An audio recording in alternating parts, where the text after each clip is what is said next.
Welcome back, MTG Joe here. Today we are going to be looking at a weekly meta breakdown for the standard best of 3 format. I've been holding this off because Untapped had a issue with their display, so I couldn't get the new meta. They've since fixed that. So we're going to be doing a cumulative. Normally we do this just for a week, but since I haven't done one of these since the new set release, we are going to look at the whole duration, September 1st to September 15th.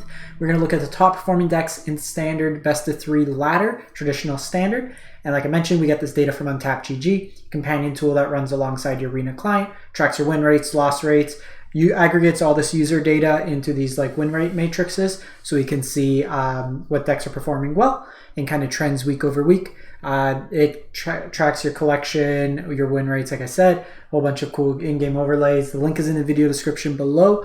For YouTube, if you want to click that link, you can get started with Untapped, a whole bunch of functionality for free. I'll also paste these deck lists with the Arena exports into the video description, so if you just want to import them. But if you're using Untapped, you could just click copy to MTGA and then import it directly there. So like I said, this is week September 1st to 15th, so it's about a 2-week span, platinum to mythic rank, and we have 60,000 matches. So keep in mind, matches could be 2 or 3, it's best of 3. So this is 120 to 180,000 games of Magic. So we'll jump in and we'll kind of go from there. Preface, if you do not like black cards in your deck, this standard's probably not for you. Every deck has black in it, and most decks have Fable, the Mirror Breaker, in it. I could not find a deck. If we look down really quick, you'll see a whole bunch of mono black Orzhov, Jund, Esper, Jund, Rakdos. Then you got one Jeskai control, 40% win rate.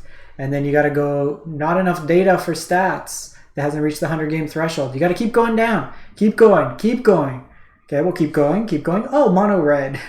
So this is very much a black-based format in terms of swamps being powerful. And the top performing deck is Grixis Midrange. There's been a couple variations of this deck. It's a 67% win rate, 330 matches.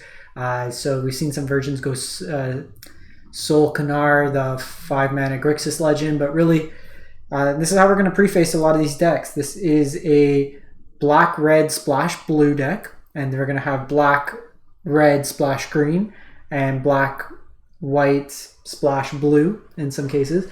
But we're built around the synergy of Fable the Mirror Breaker being an insanely powerful card. Fixes your draws, gets you copy abilities, whole bunch of stuff. The Grixis element gives you Corpse Appraiser.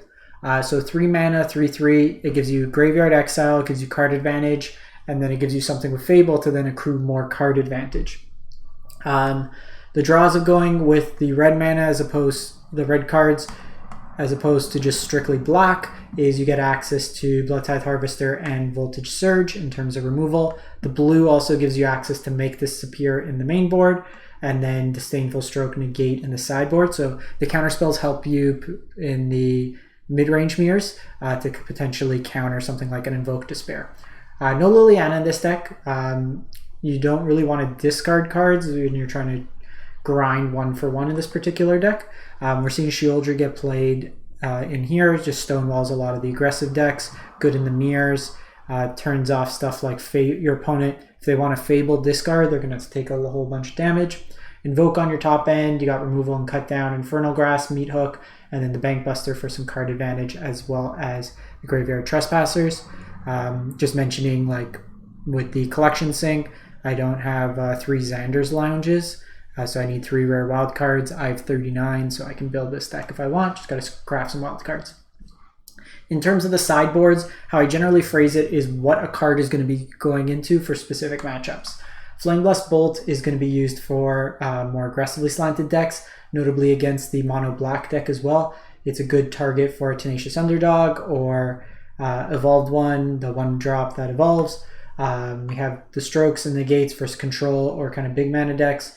Infernal Grasp is another piece of removal. Bankbuster for the grindier matchups. Trespasser as well for the decks that have a lot of 1-for-1 removal. This is good because it's a 2-for-1 on your opponent's side. Hero's Downfall hits Planeswalkers, Soul Transfer hits Planeswalkers as well. So depending on what your removal is, aggressively slanted decks, red-based decks, green-based decks, blue-based decks even, that could only bounce. Sheoldred's a house, and then Sorin's used for the grindier matchups as well. So pivoting from Grixis to mono black, and this is the deck that's really kind of the forefront of the best of one format. We're still seeing it at a really high win rate. Look at that, real time, it's past it. So when I pulled these tabs, it was a lower win rate, and now it's 67.8%. So the meta is evolving as I click the link between this to that. So this is on par with the top of the meta. This is a deck that you have Liliana's in here, but we still have similar elements in Sheoldred, Graveyard Trespasser. What this gives you is an early game of Evolved One that's a mana sink for you. This card's been really good. I've been playing a mono black version in Explorer and really having fun. This Evolved One on one just has carried so many games. Tenacious Underdog's really good to pitch to Liliana. It's a recursive threat. Meathook's in there, Infernal Grasp, Soul Transfers, Sorin to grind, Invoke Despair to go over the top. And this deck really attacks on all angles. Does your opponent want to go wide on a board? Cool, Meathook Massacre. If they want to differentiate between a creature, a planeswalker, and an enchantment, boom, Invoke Despair happens. They just want to play out one creature, well, Liliana forces them to sack. So it attacks on all different angles and axes. The one thing you'll see in the mana base is for Field of Ruin. This is generally used to try to take opponents off colored mana in the multicolor decks. Domain's not really a thing, but in theory it can attack the domain mana bases. If we look at something like this Grixis mana base, they have access to 4 basics. So later game it could take them off colors. I've seen some versions play the Courtyard card, the one that it's the colorless that draws a card if you have an enchantment and that draws a card if you have an artifact. That's something else that's kind of useful in these types of decks. Sideboard, more removal in Cut Down, Parasitic Grasp for the more aggressive decks because you could also gain some life, and Soul Transfer as well. Duress for the kind of control-y matchups, Meathook for the go wide decks, Hearse for graveyard, Liliana when you want to grind or to attack your opponent's hand. A lot of draw go control decks or decks that want to go tall. Think of even something like an enchantment deck that puts a bunch of things on one creature, or like a Delver strategy or a Prowess like Illuminator Virtuoso deck. They usually go all in on one creature. Sorin for the grind. Junji's pretty good in the mono black mirrors. Effectively, you're just looking for 2 for 1s. If they kill your Junji, you get back a creature anyways, so you get some value, but it could also attack your opponent's hand with the discard effects. So moving from mono black, we now go to Orzhov, really just changing things up. So some cards you haven't seen before. Cut Down, Infernal Grasp, Tenacious Underdog, Graveyard Trespasser, Liliana, Sheoldred, Sorin, Invoke Despair. Just, cards you haven't seen before. But what you're getting with this deck is some Fateful Absences, hits Planeswalkers for 2 mana. Wedding Announcement is a good strategy to kind of go wide. It doesn't allow your opponent to 1-for-1 in some cases. It can provide early blockers to help you stabilize the late game, and it has an Anthem effect as well. That it could theoretically invalidate your opponent's cut downs. Edgar is a card where your opponent, like if we look at mono black, they don't have exile-based removal. It's all hard removal. If we look at Grixis, there's no exile-based removal. It's all hard removal.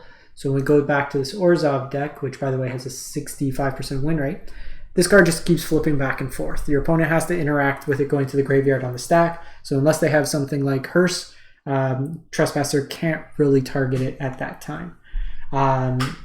Sorin's, Wandering Emperors as well, some nice exile. They have Liaisa, which is a way to kind of recur value when things die. And then Farewell is kind of a catch-all removal spell.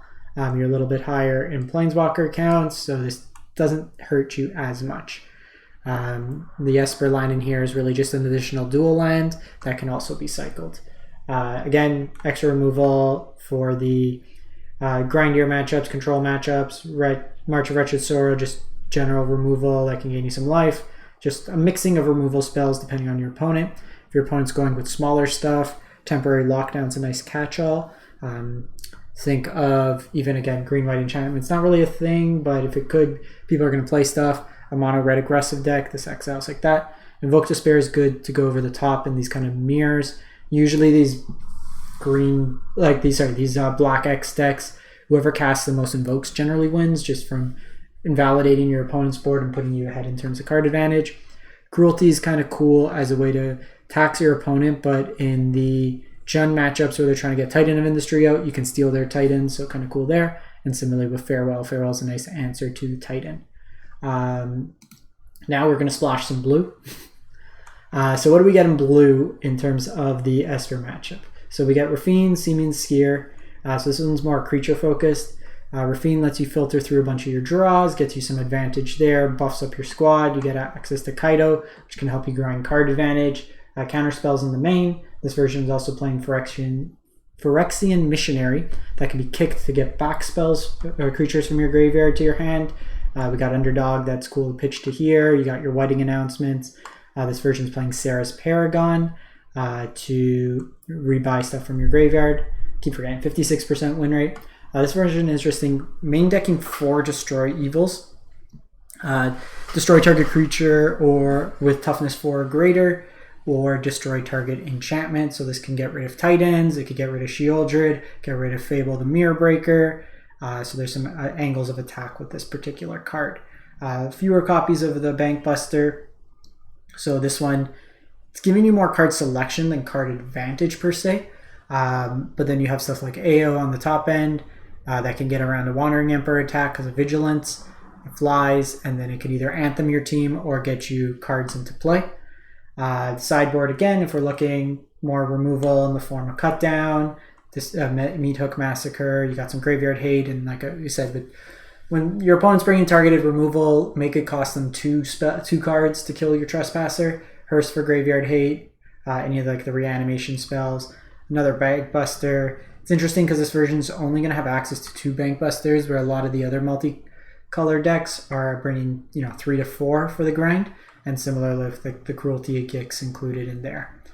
All right, so now we're going to red, black, green. So this was a Croaky special, 55.5%. So Jund Midrange, and this deck is focused around reanimating Titan of Industry. So we're putting cards into the graveyard with stuff like Teachings of Kurin to mill cards. You have Fable the Mirror Breaker to put cards into your graveyard. You have Old Rusty Boy, Rutstein, to put cards into your graveyard, and then what you're trying to do is use Cruelty of Gix to reanimate the Titan of Industry early. This also is playing Soul of Windgrace to take advantage of the lands you mill to kind of give you that card advantage. This particular version's playing Riveteer's Outlook, which is a free kind of fetch land that can be recurred with Soul of Windgrace to get you that continued value. You have like Shigeki to buy back stuff, Bankbusters for card advantage, Meathook, Terra Sunder's removal, Soul Transfer. Because you have Cruelty, you have the ability to tutor up specific one-ofs. This version is also opting to go with Obnixis to kind of attack your opponent's hand. Single copy of Unleash, single copy of Sheoldred, and a single copy of Burn Down the House, which is really good against Mono Black to kind of clear out the whole board and serve as a reset while you still have the Titan. The ideal play, turn 3, play this. Turn 4, attack, create a treasure, and then with the chapter 2, discard a Titan, cast Cruelty of Gix, reanimate, and then you could eventually start copying Titans. Very similar, you have targeted removal, and just varied capacities, grind with Bankbuster, graveyard hate. I think this is just being brought in as a big body that can gain you some life. I remember Croaky's mentioning Jaya is really just for a heavier control matchup. Like Draw Go, blue-based control, which doesn't really seem to be the meta, and another Burn Down the House. And then lastly, this deck doesn't have win rate from Untapped, but I've seen a couple tournament results on MTG Melee, and it's put up some results in terms of just finishing. I think the Pizza Box Open that happened the first week had a Mardu deck. Very similar in terms of what we've seen. Your top end of these cards here, your Fable the Mirror Breakers. I think it's actually illegal and against terms and conditions of MTG Arena to only play 3 Fable the Mirror Breakers. You should play 4. Just play 4. This card's so good. Wedding Announcement, and this version's looking to play Rite of Oblivion as a spell that you can sack a whole bunch of fodder to, and then get it back from the flashback from your graveyard, kind of going from here. The one card in here that I would suggest just never playing is Thran Portal. This card's absolutely garbage. Just hurts you. You're already on a painful mana base. Just don't play this card. It's awful. Similarly, extra removal as condition, hand hate, some Edgars, burn down the houses, parasitic grasps. The cards we've spoken about ad nauseum here. So that's pretty much it. Let me know what you've been playing in Standard, if you found any angle of attack that's not playing Fable the Mirror Breaker or black cards in it. how you've been enjoying this meta, and honestly what you think needs to potentially change.